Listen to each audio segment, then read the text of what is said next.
है कि relative refractive index of two medium is equal to ratio of absolute refractive index of both medium. जिसका निकालना है वो हमेशा ऊपर होता है, और जिसके रेस्पेक्ट में निकालना है या ऑब्जर्वर जहां पर है, ये ऑब्जर्वर का या इंसिडेंट रे का पोजीशन है। किसका है? इंसिडेंट रे इसमें है भाई, किसमें है? वाटर में। और रिफ्रैक्टेड रे किसमें है भाई? रिफ्रैक्टेड रे किसमें है? रिफ्रैक्टेड रे है ग्लास में। अब एक और मतलब refractive index is inversely proportional to किसके? वेलोसिटी। रिफ्रैक्टिव इंडेक्स वेलोसिटी के इनवर्सली प्रोपोर्शनल है। हम पा जाएंगे C/V ऑफ G। भाई C/V ऑफ M है। यहाँ देख लीजिए refractive index of medium with respect to air. Morning students, आज हम अपने लाइट के चैप्टर में थोड़ा और आगे बढ़ेंगे। हमने लाइट में रिफ्लेक्शन कवर कर लिया है और उस पर बेस्ड न्यूमेरिकल कवर कर लिए हैं, sign, convention, magnification, complete reflection और मिरर हमने कवर कर लिया है। आज हम उसी में आगे बढ़ेंगे और रिफ्रैक्शन ऑफ लाइट को कवर करने जा रहे हैं। तो सबसे पहले ये जान लेते हैं कि रिफ्रैक्शन ऑफ लाइट होता क्या है। तो रिफ्रैक्शन ऑफ लाइट का मतलब होता है the phenomena of bending of light when it change it's medium. जब कोई भी लाइट किसी एक मीडियम से दूसरे मीडियम में जाता है तो वो अपने आप को बेंड करता है, या तो toward the normal, either toward और द नॉर्मल, या फिर अवे फ्रॉम द नॉर्मल। तो या तो नॉर्मल की तरफ जाएगा या नॉर्मल से दूर जाएगा। तो इसी फेनोमेना को रिफ्रैक्शन ऑफ लाइट कहते हैं। मैंने पहले भी यही समझाया है कि हम लाइट का स्टडी सिर्फ ऑब्जर्वेशन के बेसिस पर करते हैं। हमने ऑब्जर्व किया कि जब भी लाइट रे एक मीडियम से दूसरे मीडियम में जाती है तो वो हमेशा क्या होती है? थोड़ी सी बेंड या तो टुवर्ड द नॉर्मल या फिर अवे फ्रॉम द नॉर्मल हो जाती है, और इसी फेनोमेना को हम रिफ्रैक्शन ऑफ लाइट कहते हैं। तो इसको हम ग्लास स्लैब के थ्रू समझते हैं। कंसिडर कर लीजिए ये एक ग्लास स्लैब है। क्या है? ग्लास स्लैब है, ठीक है। ग्लास स्लैब में कोई इंसिडेंट रे आ रही है, जिस पॉइंट पर इंसिडेंट रे टकराती है वहीं से हम क्या बना देते हैं? नॉर्मल ड्रॉ कर देते हैं। अब क्योंकि ये डेंसर मीडियम है, क्या है? क्योंकि ग्लास क्या है? डेंसर मीडियम है। किसके कंपेयर में? एयर के कंपेयर में। तो जब ये डेंसर मीडियम है, ये रेयरर मीडियम है। जो मीडियम कम घना होता है उसे हम रेयरर मीडियम कहते हैं। क्या कहते हैं? Rarer medium.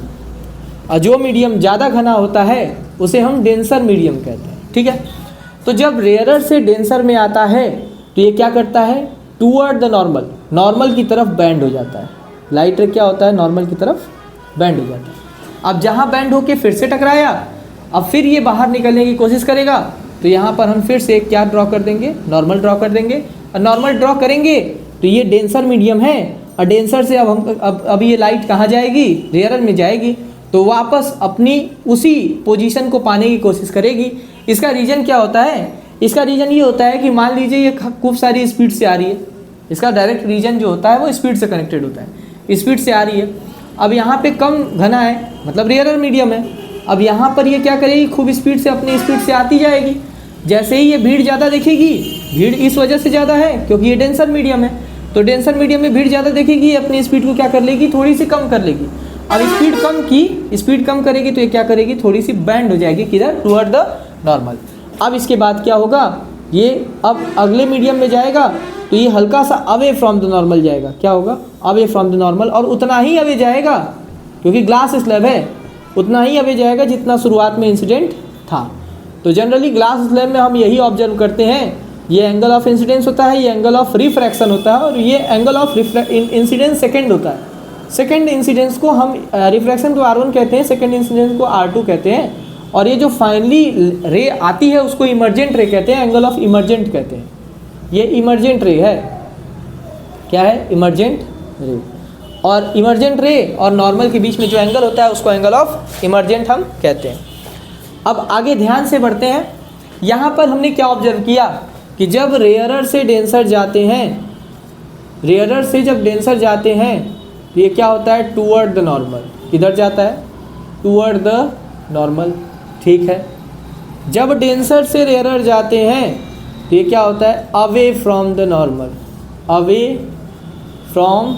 नॉर्मल। इसका क्या मतलब है? मतलब ये है कि जब हम रेयरर से डेंसर जा रहे हैं, जब ज़्यादा भीड़ से कम भीड़ से ज़्यादा भीड़ की तरफ जा रहे हैं तो ये अपनी स्पीड को कम कर ले रहा है, तो वो क्या करेगा, टुवर्ड द नॉर्मल बेंड होगा। और जब ज़्यादा भीड़ से फिर से कम भीड़ पर जाएगा तो अपनी स्पीड को फिर से वापस रिगेन करेगा, जो क्या होगा, अवे फ्रॉम द नॉर्मल ये जाएगा। तो ये इसका फिनोमेना होता है। अब इसमें होता क्या है, देखिए, जैसे रिफ्लेक्शन में 2 लॉ हुआ करते थे, वैसे रिफ्रैक्शन में भी 2 लॉ होते हैं। तो हम स्टडी कर लेते हैं लॉ ऑफ रिफ्रैक्शन। क्या होता है, वेरी इंपॉर्टेंट है ये कॉन्सेप्ट। लॉ ऑफ रिफ्रैक्शन में हम पहली बात करेंगे किसकी, लॉ ऑफ रिफ्रैक्शन में सबसे पहले हम बात करेंगे incident ray, refracted ray and normal lies on same plane. तो ये बात हम ऐसे समझ सकते हैं कि इंसिडेंट रे आ रही है, रिफ्रैक्टेड रे जा रही है, और जो नॉर्मल है, ये तीनों एक ही प्लेन पर लाई करेंगे। ऐसा नहीं होगा कि इंसिडेंट रे ऐसे आ रही है, रिफ्रैक्टेड रे वाइट बोर्ड के बाहर आए, जैसे हमने रिफ्लेक्शन में समझा था। तो ऐसा पॉसिबल नहीं है कि इंसिडेंट रे ऐसे जाए और रिफ्रैक्टेड रे ऐसे जाए। तो ये इस वजह से नहीं पॉसिबल है, क्योंकि यहाँ पर देखिए 2 प्लेन हो जाएगी, एक तो नॉर्मल और इंसिडेंट की, दूसरी नॉर्मल और रिफ्रैक्टेड की, जो कि पॉसिबल नहीं है। तीनों एक ही प्लेन पर होने चाहिए, और इस प्लेन की बात कर रहे हैं, ठीक है, इस प्लेन की बात यहाँ पे हम करेंगे। तो मतलब इंसिडेंट रे, नॉर्मल, रिफ्रैक्टेड रे, ठीक है, इस प्लेन की हम बात करेंगे। अब सेकंड वाला क्या है, सेकंड वाला जो होता है, सेकंड में बोलता है कि the sine of the ratio of sine of angle I, मतलब angle of incidence, to that of angle R, मतलब angle of refraction, will always be constant. इसको और अच्छे से समझेंगे, ये रिफ्रैक्टिव इंडेक्स का यहीं से जन्म होता है, कांस्टेंट। इसका मतलब, मैं इसका स्टेटमेंट लिख देता हूँ और फॉर्मूला लिख देता हूँ, फिर इसको अलग से समझेंगे। इसका मतलब ये होता है कि साइन ऑफ एंगल आई और साइन ऑफ एंगल आर का रेशियो हमेशा क्या होगा, कांस्टेंट होगा। क्या होगा, कांस्टेंट होगा। और इसी कांस्टेंट टर्म को हम क्या कहते हैं, रिफ्रैक्टिव इंडेक्स कहते हैं। इसको कई बुक में एन से, कई बुक में म्यू से डिनोट करते हैं, हम एन से डिनोट कर देते हैं। इसी को क्या नाम दिया जाता है, रिफ्रैक्टिव इंडेक्स, ठीक है। अब आगे बढ़ते हैं। तो अब हमें अगला टॉपिक जो है हमारा समझना है, सबसे इंपॉर्टेंट टॉपिक, क्योंकि इससे बहुत ज़्यादा न्यूमेरिकल आता है, रिफ्रैक्टिव इंडेक्स। इस बात को याद रखिएगा, रिफ्रैक्टिव इंडेक्स बताता क्या है, इसका कंप्लीट।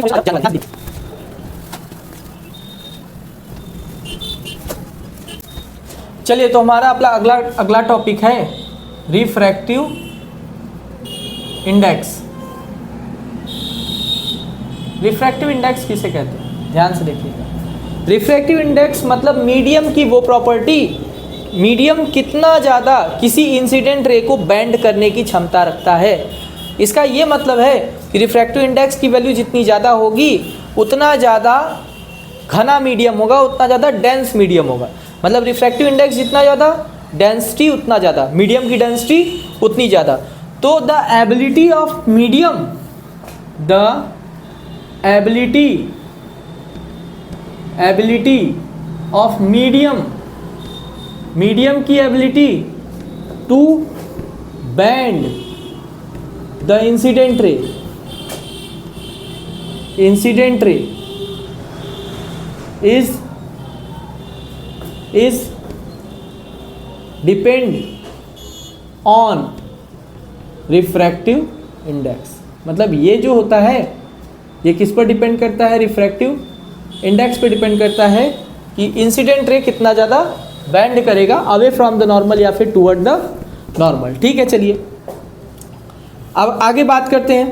तो इसका मतलब ये हुआ सर कि अगर कोई मीडियम कम डेंसर है और कोई दूसरा मीडियम ज़्यादा डेंसर है, तो जिसकी डेंसिटी कम है उसका रिफ्रैक्टिव इंडेक्स भी कम होना चाहिए। तो रिफ्रैक्टिव इंडेक्स का जो एक फॉर्मूला होता है, रिफ्रैक्टिव इंडेक्स 2 टाइप के होते हैं, ध्यान से सुनिएगा। सबसे पहली बात, रिफ्रैक्टिव इंडेक्स 2 टाइप के होते हैं। सबसे पहला होता है absolute refractive index. Absolute refractive index. Absolute refractive index किसे कहते हैं, ध्यान से सुनिएगा।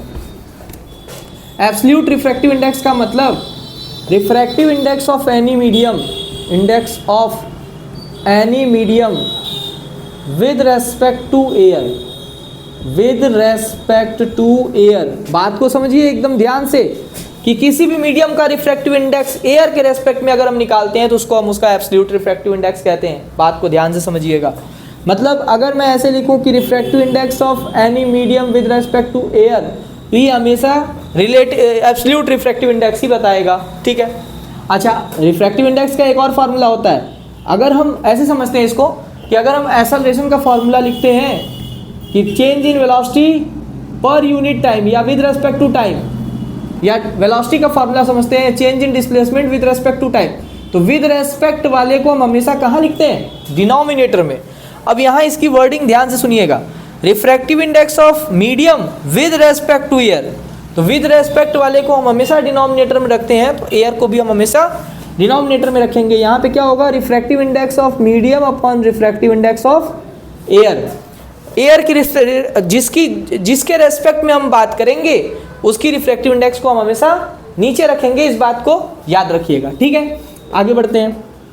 तो मतलब हमने एयर के रेस्पेक्ट में बात की, एयर की रिफ्रैक्टिव इंडेक्स को हमने नीचे रखा। अब यहाँ से एक और बात, कंक्लूजन, एयर एक रिलेटिव क्वांटिटी है रिफ्रैक्टिव इंडेक्स की। कैसे, और हमने एयर को ही क्यों चुना? सबसे पहली बात, एयर को ही हमने रिलेटिव क्वांटिटी क्यों चुना रिफ्रैक्टिव इंडेक्स के लिए? क्योंकि हम मैक्सिमम कहाँ रहते हैं, एयर में रहते हैं। अब इस बात को समझने की कोशिश कीजिएगा, क्योंकि हमने कहा कि जो भी किसी भी मीडियम का refractive index with respect to air क्या कहलाएगा, उसका एब्सोल्यूट रिफ्रैक्टिव इंडेक्स कहलाएगा। इसका ये मतलब है कि एयर के रेस्पेक्ट में किसी मीडियम का अगर रिफ्रैक्टिव इंडेक्स निकालते हैं तो वो उसका एब्सोल्यूट रिफ्रैक्टिव इंडेक्स होगा। अब अगर एयर के रेस्पेक्ट में रिफ्रैक्टिव इंडेक्स निकालें तो क्या आएगा, क्योंकि ये भी तो एयर का एब्सोल्यूट रिफ्रैक्टिव इंडेक्स है। तो इस बात को समझने की कोशिश करते हैं, refractive index of air upon refractive index of air, क्योंकि refractive index of air with respect to refractive index of air, दोनों की अगर डिवाइड करेंगे तो हम क्या आ जाएगा आंसर, 1। ये मान के चलते हैं कि रिफ्रैक्टिव इंडेक्स ऑफ एयर हमेशा क्या होता है, 1 होता है। ये एक रिलेटिव क्वांटिटी होती है, ये एक रिलेटिव क्वांटिटी होती है। कैसी क्वांटिटी होती है, रिलेटिव क्वांटिटी होती है। इसके रेस्पेक्ट में हम बाकी सारी चीज़ों की रिफ्रैक्टिव इंडेक्स निकालते हैं। तो मतलब एयर के रेस्पेक्ट में हम बाकी सारे क्वांटिटीज़ की रिफ्रैक्टिव इंडेक्स या बाकी सारे मीडियम की रिफ्रैक्टिव इंडेक्स निकालते हैं। एयर वही काम करता है जो काम जीरो करता है, ओरिजिन करता है, वही काम एयर करता है। एयर से ज़्यादा ही रिफ्रैक्टिव इंडेक्स किसी की होगी, एयर से ज़्यादा ही डेंसर मीडियम होता है मैक्सिमम, ठीक है। एयर से कम डेंसर, एयर से ज़्यादा रेयरर मीडियम हमें स्टडी ही नहीं करना है, ठीक है। अब देखिए आगे बात करते हैं। नेक्स्ट आपका जो आता है रिफ्रैक्टिव इंडेक्स का जो सेकंड टाइप होता है वो होता है रिलेटिव रिफ्रैक्टिव इंडेक्स। एकदम इस कॉन्सेप्ट को आप फील करिए, रिलेटिव रिफ्रैक्टिव इंडेक्स। अब इसका ये मतलब होता है कि रिफ्रैक्टिव इंडेक्स ऑफ, इसके नाम से ही लग रहा है रिलेटिव, मतलब दो चीज़ों में रिलेशन देगा। Refractive index of medium 1 with respect to medium 2। याद रखिएगा इसमें एयर नहीं होगा, विद रेस्पेक्ट टू मीडियम 2 है। देखिए, या रिफ्रैक्टिव इंडेक्स ऑफ, एग्जांपल के लिए क्या ले लेते हैं, refractive index of glass with respect to water, refractive index of glass with respect to water. अच्छा, आप देखिए इसको लिखेंगे कैसे। लिखने का तो हमने यही तरीका बनाया था कि रिफ्रैक्टिव इंडेक्स जिसका निकालना है, रिफ्रैक्टिव इंडेक्स ऑफ जिसका निकालना है ग्लास विद रेस्पेक्ट टू जिसका निकालना है वाटर। इसको इस थोड़ा सा फिगर से समझते हैं, ध्यान से देखिएगा। ग्लास का रिफ्रैक्टिव इंडेक्स आपको निकालना है, तो ग्लास है और कहाँ पर है, वाटर में है। कहाँ इंसिडेंट रे कहाँ से जा रही है, वाटर से जा रही है, ठीक है। तो refractive index of glass with respect to water, मतलब वाटर के रेस्पेक्ट में ग्लास की रिफ्रैक्टिव इंडेक्स क्या होगी, अवे या टूवर्ड। वैसे देखने में तो साफ साफ पता चल रहा है कि ग्लास एक सॉलिड है, तो ये ज़्यादा डेंसर होगा एज कम्पेयर टू वाटर। इन सब की रिफ्रैक्टिव इंडेक्स मैं आपको बता भी दूंगा। अभी इस कॉन्सेप्ट को समझने की कोशिश कीजिए। अब यहाँ पे हमने क्या पढ़ा था कि विद रेस्पेक्ट टू जो होता है वो हमेशा नीचे होता है। तो एक बार फिर से पढ़ के देखो, refractive index of glass with respect to water, ये जी है, ये मत समझ लेना, ठीक है। Refractive index of glass with respect to refractive index of water. तो यहाँ से ये कॉन्सेप्ट तो क्लियर हो गया कि कि refractive index of glass with respect to water जब निकालेंगे तो ग्लास ऊपर होगा और वाटर नीचे होगा। इसका एक और मतलब है, ध्यान से सुनिएगा, ग्लास जिसका निकालना है वो हमेशा ऊपर होता है, और जिसके रेस्पेक्ट में निकालना है या ऑब्जर्वर जहाँ पर है, ये ऑब्जर्वर का या इंसिडेंट रे का पोजीशन है। किसका है? इंसिडेंट रे इसमें है भाई, किसमें है? वाटर में। और रिफ्रैक्टेड रे किसमें है भाई? रिफ्रैक्टेड रे किसमें है? रिफ्रैक्टेड रे है ग्लास में। अब एक और कंक्लूजन ध्यान से सुनिएगा, यहाँ पर sir refractive index of glass with respect to water equal to refractive index of glass upon refractive index of water है। तो सर ये रिफ्रैक्टिव इंडेक्स ऑफ ग्लास का जो वैल्यू आएगा क्या वो NGA के बराबर आएगा? Absolute refractive index of glass with respect to air के बराबर आएगा? आइए इस बात को चेक कर लेते हैं। तो refractive index of glass with respect to air की वैल्यू क्या होती है? Refractive index of glass upon refractive index of air, यही वैल्यू होती है ना। अब एयर की तो refractive index, absolute refractive index क्या होती है? 1 होती है, क्योंकि ये जीरो वाला काम करता है।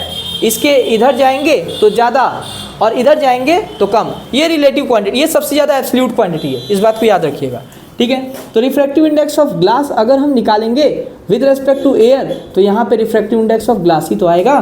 तो इसका मतलब NG को हम NGA कह सकते हैं क्या? क्योंकि डिनोमिनेटर तो 1 है, तो यहाँ से एक बहुत अच्छा कॉन्सेप्ट आता है कि relative refractive index of two medium is equal to ratio of absolute refractive index of both medium. बहुत बड़ी बात है, ध्यान से सुनिएगा। Relative refractive index of two medium is equal to ratio of absolute refractive index of that both medium.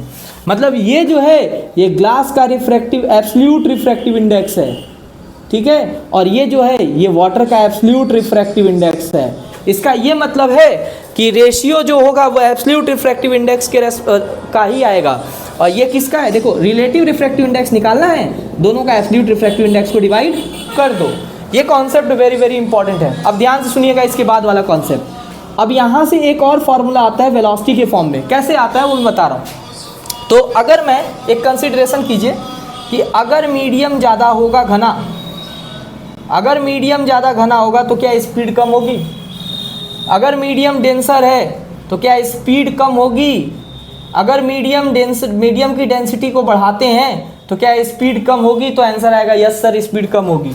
इसका मतलब अगर हम डेंसिटी को बढ़ाते हैं तो रिफ्रैक्टिव इंडेक्स भी बढ़ेगा। ये कॉन्सेप्ट है, इसका कॉन्सेप्ट है। किसका कॉन्सेप्ट है? रिलेशन बिटवीन किसका? Relation between R, relation between N and V। N and V हम पढ़ने वाले हैं। रिफ्रैक्टिव इंडेक्स और वेलोसिटी के बीच में क्या रिलेशन है, ध्यान से देखिएगा। तो रिफ्रैक्टिव इंडेक्स और वेलोसिटी के बीच में रिलेशन के लिए देखेंगे हम कि अगर डेंसिटी बढ़ाएंगे तो रिफ्रैक्टिव इंडेक्स भी बढ़ेगी, अगर डेंसिटी को बढ़ाएंगे तो रिफ्रैक्टिव इंडेक्स भी बढ़ेगी। सीधी सी बात है, डेंसिटी बढ़ाएंगे तो रिफ्रैक्टिव इंडेक्स बढ़ेगी, अगर डेंसिटी बढ़ाएंगे तो वेलोसिटी घटेगी, कम इसकी स्पीड हो जाएगी। इसका मतलब refractive index is inversely proportional to किसके? वेलोसिटी। रिफ्रैक्टिव इंडेक्स वेलोसिटी के इनवर्सली प्रोपोर्शनल है। इसका मतलब सर ये कह सकते हैं क्या कि अगर हम glass with respect to water लिखते हैं और यहाँ पे NG अपॉन NW लिखते हैं, NG का मतलब absolute refractive index of glass upon absolute refractive index of water लिखते हैं, तो इसका मतलब वेलोसिटी का अपोजिट हो जाएगा, velocity of water with respect to glass. इस बात को याद रखिएगा। क्या हो जाएगा? यहाँ पे देखिए रिफ्रैक्टिव इंडेक्स और वेलोसिटी में इनवर्सली प्रोपोर्शनल का, यहाँ W नीचे, यहाँ W ऊपर, यहाँ G ऊपर, यहाँ G नीचे, तो यहाँ इनवर्सली प्रोपोर्शनल हो जाता है। और कोई बहुत बड़ी बात नहीं, इस फार्मूला को वेरी वेरी इंपॉर्टेंट फार्मूला, इस फार्मूला से कॉन्सेप्ट आता है, वेरी वेरी इंपॉर्टेंट फार्मूला है, इस बात को याद रखिएगा। चलिए अब हम आगे बढ़ते हैं। इससे इस चीज़ को अगर आप स्क्रीनशॉट करना चाहते हैं तो कर सकते हैं, वेरी इंपॉर्टेंट कॉन्सेप्ट है ये। एक बार इस पर न्यूमेरिकल हो जाएगा तो सब कुछ क्लियर हो जाएगा।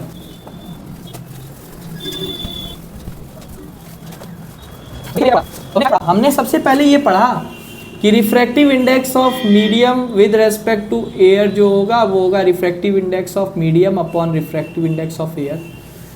अगर इस refractive index of medium 1 with respect to medium 2 है, refractive index of medium 1 with respect to medium 2 है, तो refractive index of medium 1 upon refractive index of medium 2 हो जाएगा। अब अगर सर इसको स्पीड के फॉर्म में लिखना है तो इसी का रेसिप्रोकल कर देंगे। जो नीचे वाली रिफ्रैक्टिव इंडेक्स है, एयर की बात है तो एयर की स्पीड ऊपर लिख देंगे, एयर की स्पीड को c से डिनोट करते किया जाता है, और जो c की वैल्यू होती है वो होती है 3 × 10⁸ मीटर पर सेकेंड। चलिए एक बार और देख लेते हैं। जो नीचे की रिफ्रैक्टिव इंडेक्स है उसकी स्पीड को ऊपर लिख देंगे, जो ऊपर की रिफ्रैक्टिव इंडेक्स है उसकी स्पीड को नीचे लिख देंगे, velocity of light in medium. ठीक है, अब यहाँ पर भी सेम काम, v of m1 upon v of m2 upon v of m1। इतना कॉन्सेप्ट अगर आपका क्लियर है तो आपको रिफ्रैक्टिव इंडेक्स कंप्लीट इंफॉर्मेशन है, फिर कुछ बचा ही नहीं, अब इस पर कुछ न्यूमेरिकल कर लेते हैं। कंसिडर, सबसे पहला न्यूमेरिकल ये होता है कि find the speed of light in glass if it's refractive index, कौन सा रिफ्रैक्टिव इंडेक्स, जब बस रिफ्रैक्टिव इंडेक्स बोला है, इफ इट्स रिफ्रैक्टिव इंडेक्स, तो इसका मतलब किसकी बात कर रहा है, एब्सोल्यूट की बात कर रहा है। If it's refractive index is 3/2, ठीक है, 3/2 का मतलब 1.5 भी कभी कभी लिख देता है इसको, ठीक है, तो 1.5 या √2 भी कई जगह लिख देता है, 1.414 लगभग अप्रॉक्स में हो जाता है। तो 3/2 अगर है इसका रिफ्रैक्टिव इंडेक्स तो इसकी स्पीड ऑफ लाइट निकालनी है। चलिए सर देख लेते हैं इस बात को भी। तो हम जानते हैं रिफ्रैक्टिव इंडेक्स ऑफ ये, क्योंकि ग्लास का एब्सोल्यूट है तो refractive index of glass with respect to air दिया है। अब सर हमें क्या डिसाइड करना है, स्पीड को, तो हम इस फॉर्मूले को इस फॉर्मूले से कंपेयर करेंगे, बीच वाले का मेरा मतलब नहीं है। इन दोनों के कंपेरिजन से हम क्या पा जाएंगे, हम पा जाएंगे c/v ऑफ g, भाई c/v ऑफ m है। यहाँ देख लीजिए refractive index of medium with respect to air, तो यहाँ c/v ऑफ m है। तो यहाँ refractive index of glass with respect to air, तो यहाँ c/v ऑफ g हो जाएगा। तो c की वैल्यू क्या होती है, 3 × 10⁸, नीचे लिखते हैं, रिफ्रैक्टिव इंडेक्स की जगह पे 1.5 हो जाएगा, और यहाँ पे हो जाएगा c के प्लेस पर 3 × 10⁸ मीटर पर सेकेंड, और अपॉन में आ जाएगा आपका वेलोसिटी ऑफ g। अब इसको ऊपर रख देते हैं, velocity of light in glass equal to 3/1.5 × 10⁸ metre per second. Decimal हटाओ, 0 बढ़ाओ, 15 2 जा, तो आ जाएगा 2 × 10⁸ metre per second velocity of light in glass. ठीक है, इतनी बात क्लियर है सर। अब आगे बढ़िए, आगे बढ़ते हैं। एक तरह से ऐसा क्वेश्चन आ जाता है, न्यूमेरिकल कुछ इस तरह से आ जाते हैं कि क्वेश्चन है आपका कि find the refractive index of glass with respect to refractive index of glass with respect to water if absolute refractive index या refractive index भी बस बोल देता है of glass is कितना, refractive index of glass अभी हमने पढ़ा है, ये फिक्स है, ये मैंने ऐसे नहीं लिखा है, ये वैल्यू फिक्स होती है 3/2 या फिर 1.5। इसको 3/2 लिखेंगे तो हमें फ़ायदा मिलेगा, 3/2 and refractive index of water is 3/4 सही था, 4/3 ये एग्जैक्ट वैल्यू है इसकी। रिफ्रैक्टिव इंडेक्स ऑफ ग्लास सच में 1.5 या 3/2 होता है, और refractive index of water such में 4/3 होता है। इसकी वैल्यू 1.33 भी होती है, इसकी वैल्यू 1.5 होती है। ठीक है, इसको याद रख लेंगे तो आपके लिए ज़्यादा बेटर है। तीसरा होता है रिफ्रैक्टिव इंडेक्स ऑफ एयर, वो तो 1 होता है। ठीक है, ये तीनों वेरी इंपॉर्टेंट है, इसको याद रखेंगे तो आपको कभी कोई प्रॉब्लम होगी ही नहीं। ठीक है, तो रिफ्रैक्टिव इंडेक्स ऑफ हमें क्या निकालना है, refractive index of glass with respect to water निकालना है, glass with respect to water. तो ग्लास का रिफ्रैक्टिव इंडेक्स क्या है, refractive index of glass upon refractive index of water. इसको हम एन से डिनोट करते थे तो एन से ही करेंगे, एन से ही डिनोट करेंगे, n of g upon n of डब्ल्यू। ठीक है, एन ऑफ जी कितना दिया है, ग्लास का 3/2 दिया है सर। सर वाटर का कितना दिया है, वाटर का 4/3 दिया है sir. Product of extreme product of mean करेंगे, उसमें तो आप लोग तेज हो गई, कितना आ जाएगा 9/8, 9/8 refractive index of glass with respect to water आ जाएगा। अब इसमें मैं अगर एक और क्वेश्चन ऐड कर दूं कि find the speed of light in glass and speed of light in water, अलग अलग इंडिविजुअल। तो अगर speed of light in glass की बात करेंगे तो speed of light in glass के लिए refractive index of glass with respect to air लेंगे तो C/G हो जाएगा।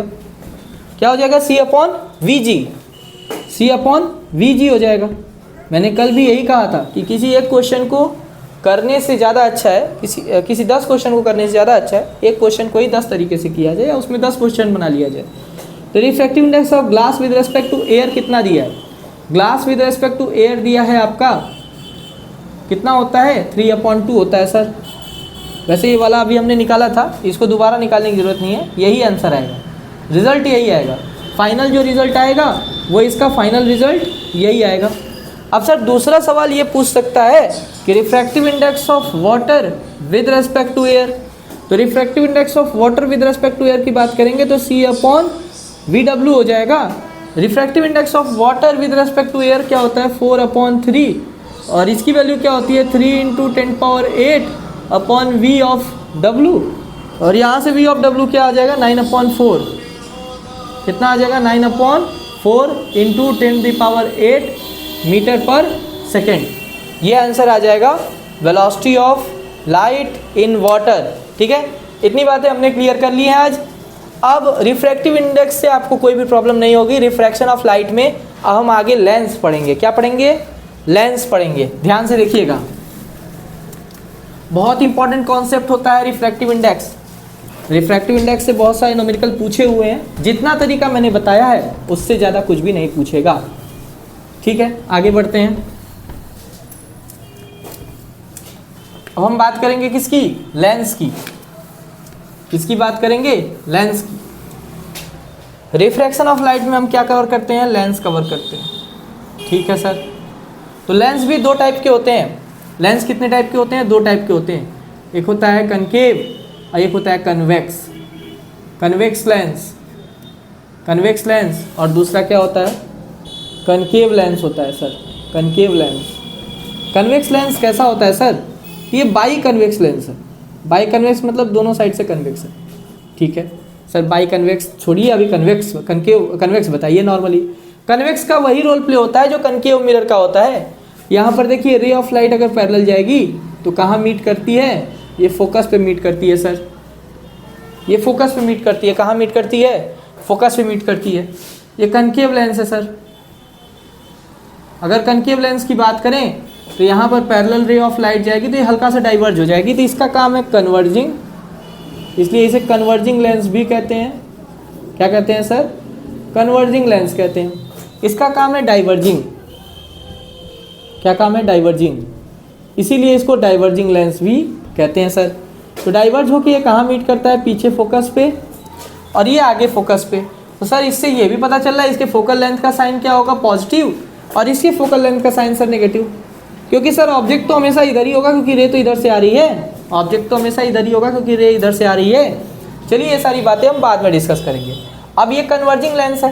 कन्वर्जिंग लेंस में देखिए ध्यान से, यहाँ पे होता है एफ, यहाँ पे होता है 2f, यहाँ पे होता है f' और यहाँ पे होता है 2f'। अब ध्यान से सुनिएगा, सिमिलरली यहाँ पे भी f' और 2f' और यहाँ पे f और 2f। ठीक है सर, इतनी बातें क्लियर है सर। आगे बात करिए। अब यहाँ पे इमेज फॉर्मेशन होता है 3 रूल से, ध्यान से सुनिएगा। Rules for image formation, rules for image formation. Image formation के 3 रूल होते हैं। सबसे पहला रूल क्या कहता है, ध्यान से देखिएगा।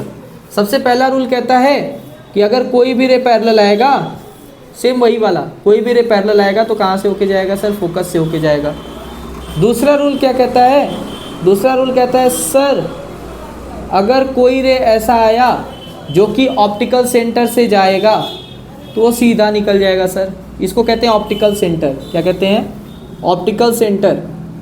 जैसे वहाँ पे पोल हुआ करता था वैसे यहाँ पे ऑप्टिकल सेंटर हुआ करता है सर। तीसरा रूल क्या कहता है? तीसरा रूल ये कहता है कि अगर कोई भी रे फोकस से होके जाएगा सर तो वो पैरेलल जाएगा। फोकस से होके जाएगा सर तो ये पैरेलल जाएगा। तो ये 3 रूल के हिसाब से ही हम इमेज फॉर्मेशन करते हैं। सेम इमेज फॉर्मेशन का पैटर्न है। कन्वेक्स में 6 केसेस होते हैं, कनकेव में 2 केसेस होते हैं। सेम इमेज फॉर्मेशन का पैटर्न है।